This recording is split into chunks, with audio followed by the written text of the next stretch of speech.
ملګري راځي او خدمت کوي. ټینټونه ولګېدل او سټیج الحمدلله ډېر مزیدار جوړ شو. لوډ سپیکرو انتظام شروع دی او انشاءالله دا به یو ډېر د خوند او د مزې ورځي. ټول ملګري به یو بل ویني، ملاقاتونه به کېږي، علماو بیانونه کوي. تقریبا 300 علما په مختلفو موضوعاتو باندې بیانات کوي. د هغې نه عوامو ته هم ډېره فایده ورسي، طلباو ته هم فایده ورسي او موږ ته هم فایده ورسي.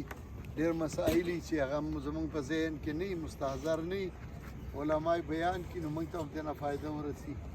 او الله دې ټول ملګري په خوشحالو باندې راولي او الله دې زموږ دا اجتماع کامیابه کړي.